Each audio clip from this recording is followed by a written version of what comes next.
What is going on, guys? Welcome back to a brand new interview here today, where once again we're sitting here with another incredible Irish talent in the Mr. Be Cool. How are you doing today, man? Not too bad, lad. How are you? I'm grand. Good. We'll get straight into the questions. Then, obviously, last month you did have an absolute massive win with the Loco Rumble.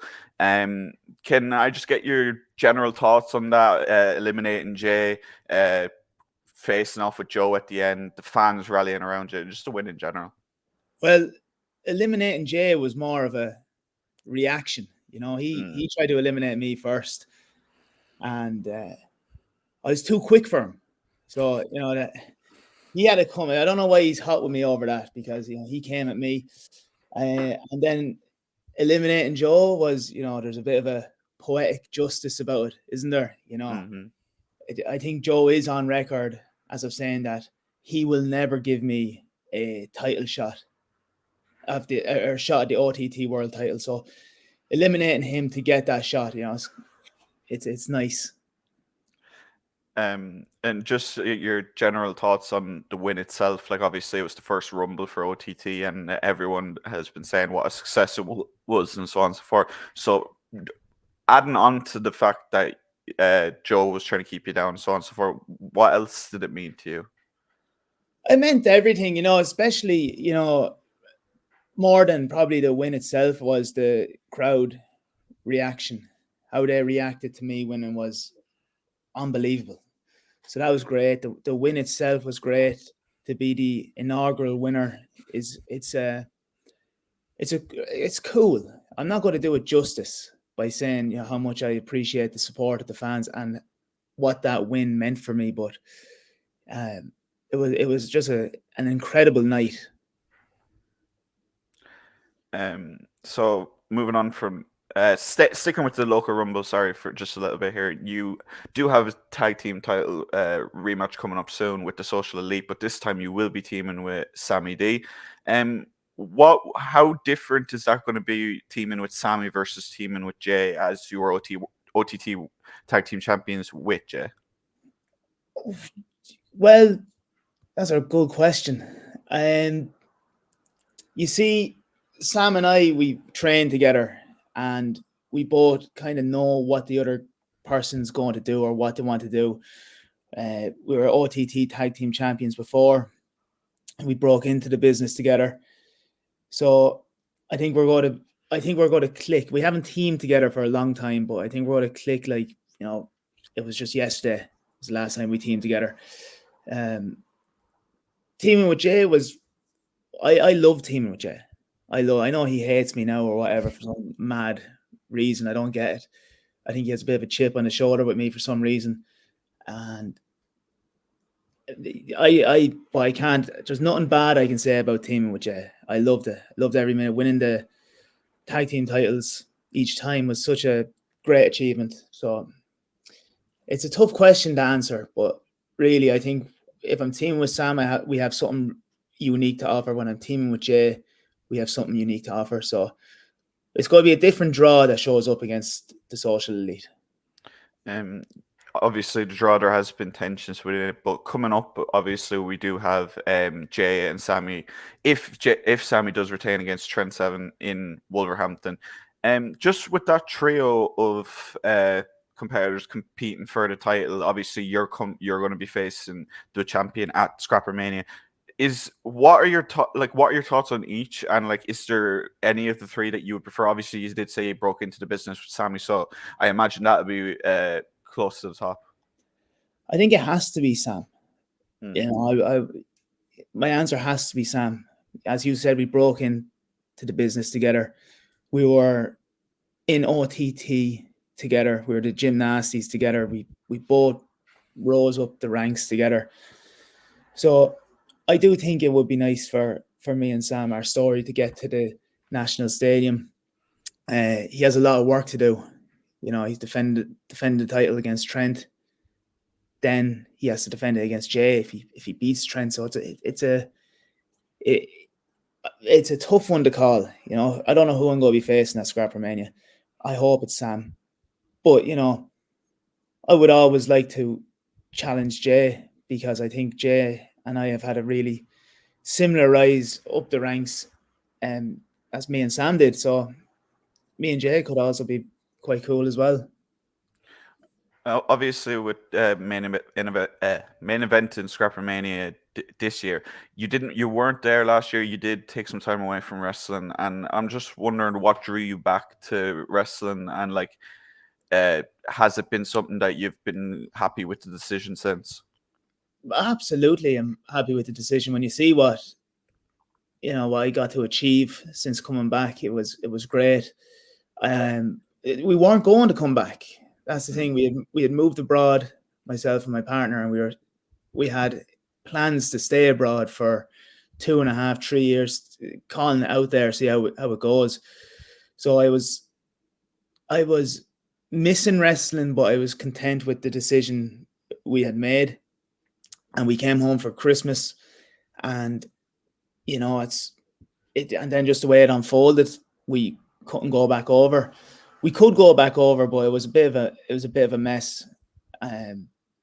So when I was home, I was going to the local shows. The nearest ones to me were No Limit Wrestling, which are great shows, and I was going to them, and I was helping out in the back, and the bug never left. I always wanted to come back. I had to go and get back into some sort of shape.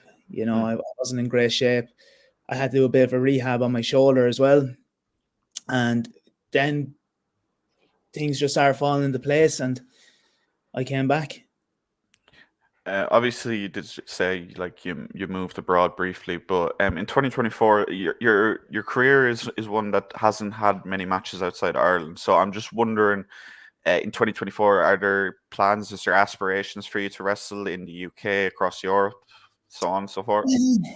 Yeah, I if the opportunities arose, I would go. I would wrestle in Scotland last November. I had a great time.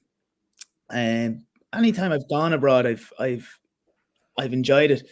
The only problem is now I don't know how well I translate to I think the OTT fans, the Irish fans, they really get me. They really get who I am. If I went over to England, say, or wherever, I don't know, would they get me? We'll find out, because I imagine I'll be doing a show or two over in England soon, but who knows? And just continuing on with just rounding back to Joe. How important has Joe been to your general career? Obviously, OTT has been around for a while now, and I'm just wondering how influential he has been, and OTT has been influence you to kind of rise to another level and keep going, and obviously what you're doing right now. Oh yeah, I don't think I'd still be wrestling if OTT wasn't around. So I think I'm very grateful. I think all the lads are incredibly grateful for Joe and for OTT and the opportunities that provides for us. It's when OTT started, and he was bringing in the likes of Ryan Smile and Pete Dunne, Tyler Bate. Those lads were setting a new standard that we weren't at, and we had to try to get to.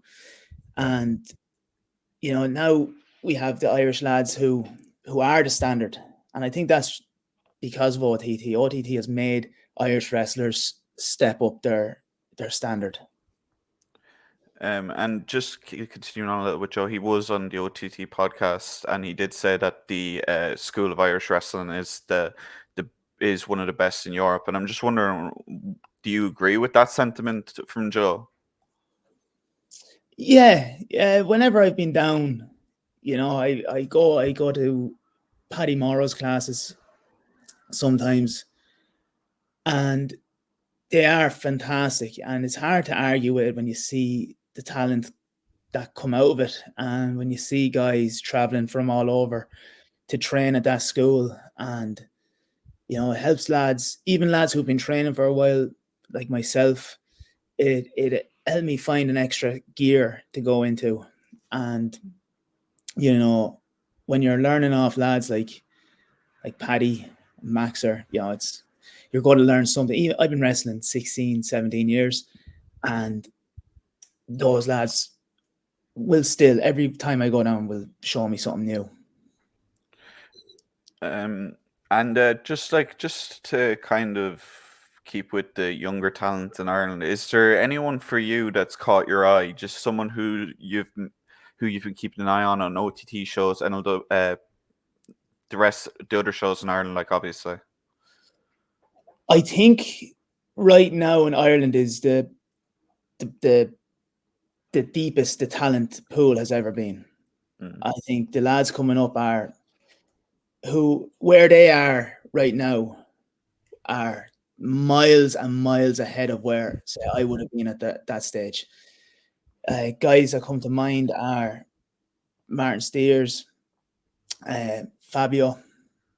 Those two lads are incredible. Boots Murphy, the Sam over there. Sam is phenomenal. Offers something completely unique. I'm not going to list off loads of lads because I will forget. Obviously, Jay, who I think either and tail end of this year, next year, people will be saying he is the best wrestler in Ireland. Matthew Bullet Smith, as much as I don't like him, he had my tights when he pinned me. Really, you could go on for ages talking about these lads who are coming up, and Renzo, who's the NLW champion. Really, I'm not going to keep going on because I will forget someone. I don't want to exclude anyone because honestly, the talent that's coming up is phenomenal. Moving back to last year again. For the 9th anniversary show, you did have a pretty big match, one of the biggest of your career, I'd say, with Mr. Jon Moxley. OTT tried to bring him in a couple of times, it kept falling through. And it was a hardcore match. It did seem like a pretty brutal match on your end, especially. And just want to get your thoughts on working with Mox and how it went down and all. Well, I'll tell you a small little story before that. Mox was meant to do the Scrapper Mania, wasn't it? Yeah. He was meant to wrestle Big Damo. And I wasn't wrestling at that. I was asked to do something on the show. I think Joe wanted me to do a promo or host it or something. I didn't want to do anything on it. And I remember I was saying it to my partner. I said, I actually would have loved to have done the show, but not hosted. I would have loved to have had a match on it. Said, who would you want to have wrestled? I said, Moxley. And so I was thinking, that's who I would have wanted to wrestle. And I think I only ever told Renzo that's who I wanted to wrestle. And because I always thought I could have had a really unique match with him. And she was like, oh, well, why didn't you pitch it? I said, I'm not going to pitch that. I'm not going to pitch me and Jon Moxley. That's so egotistical. It's just something in my head I think would have been cool. You know what I mean? And then the match obviously came to fruition for me that I got to have it. So it was a wild experience. I kind of regret bringing my mom. My mom came, my niece came, my brother was there. I think that was the first time he saw me wrestle, and he got me into wrestling all those years ago. So I think he might have been sitting in the crowd, kind of regretting. Oh Jesus! But honestly, from the minute I came out to the minute I went to the back, I had an absolute blast. It mightn't have looked like that. Oh, it did. It did. I was there when it was going on, and it looked like you were enjoying yourself so much. Like, honestly, like, absolutely fantastic. It was the experience. It was the experience, and it was everything about it. I know I don't have the best memory, but I remember everything about that day, as it was such a high profile match, not just for me, but for OTT. I was representing OTT, how far we've come, from how many people at the Tivoli to National Stadium. Jon Moxley, he was, wrestling in WrestleMania not too long ago. It was a big match. So And I feel like we delivered. You know, I think we went out and done a different match. You know, I don't think anyone else would have had that style of match, that kind of match with Jon Moxley. Yeah. Just so sticking with that kind of theme, obviously, after Scrapper Mania, should you win the OTT World Championship, you will be in the position where Sammy has been more than vocal about the fact that he wants Irish opponents. He was calling for it even before you won the Loco Rumble. So I'm just wondering how you feel about possibly defending against some of these imports, these guys coming over from England, from the rest of Europe, some from America. Would that be something you'd be interested in, or would you like to stick to Irish talent like Sammy? I would like to wrestle the Irish lads if it was me, but that's not how it will be.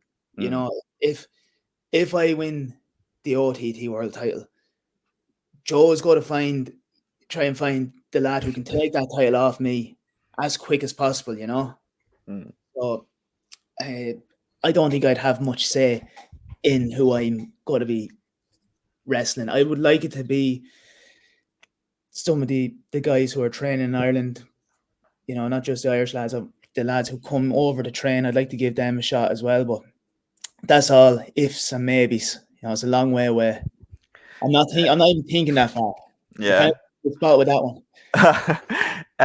So just keeping in line with kind of that feeling. So you can't control that. I'll give you that. But in terms of dream matches, like you just mentioned how much you wanted to wrestle Mox, is there anyone else in the world of wrestling right now that if Joe turned around and said, "Right, I want you to wrestle this person," you'd walk away from that discussion going, "Let's go," kind of feeling?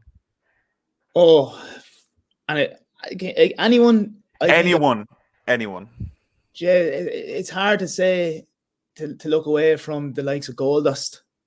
You know, it might be a random answer, but for me, when I was training, he was such an inspiration to me because he's a guy who was given this insane character and he got it over. You know, he's always the kind of guy that no matter what he's given, he rolls with it and he gets it over. So if I got to wrestle him and learn from him, and I think that's something a lot of lads can learn from, is no matter what you're given on a show, because you might go into a show thinking with one thing in your mind, and then you're told it's not happening like this, it's going to happen like that. You have to roll with that. You have to be like, grand, how am I going to get this over? And he was the best at that, really, in my opinion. I think he was just phenomenal. So he will be the answer. And sticking with the kind of out there characters and so on, someone who you did work with a couple of years ago was Orange Cassidy. And seeing how he's evolved as this wrestler who, for a long time, was seen as just a comedy wrestler, similar to how Goldust was for a long time. How does that, what was it like to work with Orange? And second, what do you think of his rise since kind of 2022? Well, working with him was, you know, a treat. He was brilliant. You know, he was the most over guy on the indies for a reason, you know, and for something, you know, he wasn't over just because he put his hands in his pockets. You know, he's a character, and people like characters. And working with him was easy. You know, whenever I work with someone who's easy, I'm happy. So I love that match. That's one of my favorite matches. That was another big match to be given as well, because I wasn't on a lot. Same with Moxley. I wasn't on a lot of people's list to be the guy to wrestle. But, you know, to kind of be a little bit, you know, not arrogant, but I think I was the right guy to wrestle both Orange Cassidy and Jon Moxley for OTT.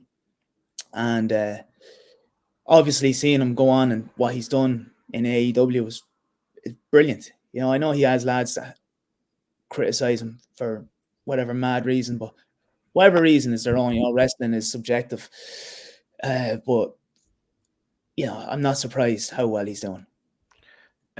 So just winding down the last few questions now.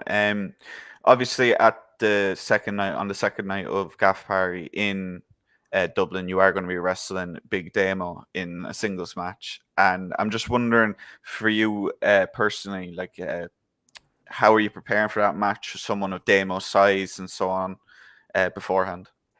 I think I can get out of it. I'm going to try and get out of it. I'm going to do my promo. I'm going to speak. I'm going to say to him, lad, do you want to? Will we just not do this? You know what I mean? I didn't know I had Big Damo because when OTT released the promo where the graphic came up at the end, I didn't watch that promo because they censored me. You know that they cut out half of my promo.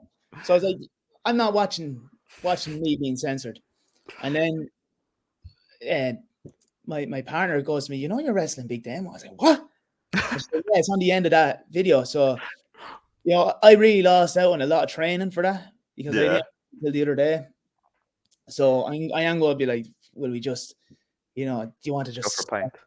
We go for a pint. I have a few ideas, I might say like, if I win the OTT title, I'll give you the first shot, or I'll have a word with Adam Maxted, see if we can get you into the next season of Love Island or something. We'll try and we'll try and get out of it. That's the plan. And just last question. So just for your character is something that is very unique, and as you said, it connects with the Irish fans.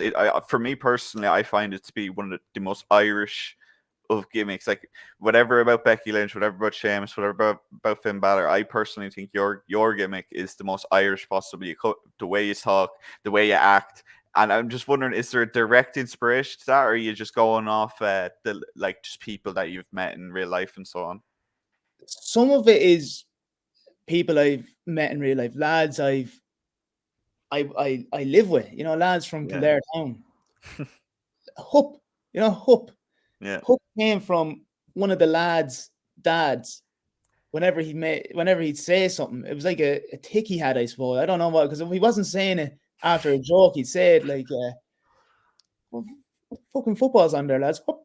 That's what you do. And then we all started kind of doing it. And then I just started, when the boys all stopped, I didn't stop it. I kept it going. And so I suppose there's a lot of inspiration from lads I meet in real life. And then, of course, the other part of the character would be, I always liked the cringe humor. I always thought the Office, the UK Office was, one of the best. I think Extras as well is really good at doing it. So when I was kind of tying around with the idea of the character, I was in the Angel Cruisers, and I felt we were kind of coming to a natural end. We were together for a while, and I think we done quite well. But I didn't want us to kind of just still be a tag team if there's nothing really, if we didn't both feel it, and I don't think we did. And so I came up with that character a good few months before I think I came up with the idea in the January of, I forget whatever year it was, but it was the January, and then it was September when we finally, when I did it, when I started doing the first promos. So that's going to be all the time we do have today. But before we do go, Barry, do you want to just is there anything coming up other than Gaff Party Night 2 that you do want to promote? Yeah, there's got to be an NLW show coming up. I think it's, I have none of my dates. But there's going to be an NLW show coming up. There's more OTT shows coming up. I'm not sure if their dates have been released yet. And then if people want to have a scan at the documentary we made and the match with Jon Moxley, and sure, go back and have a look at the match with Orange Cassidy as well. All right, guys, that's going to be all the time we do have. If you guys are new to Fightful Overbooked, make sure to hit the like button, subscribe if you haven't already. Make sure to follow Barry over on Twitter at Barry, is it _ or -nasty? All right, bear with me. I'm the worst lad for social media. Whenever someone messages me or whatever, I don't see. Hang on. It's Barry_nasty. There you go. There you go. All right, guys, that's it. Like I said, make sure to like, subscribe, and I'll see you all for a new video next week.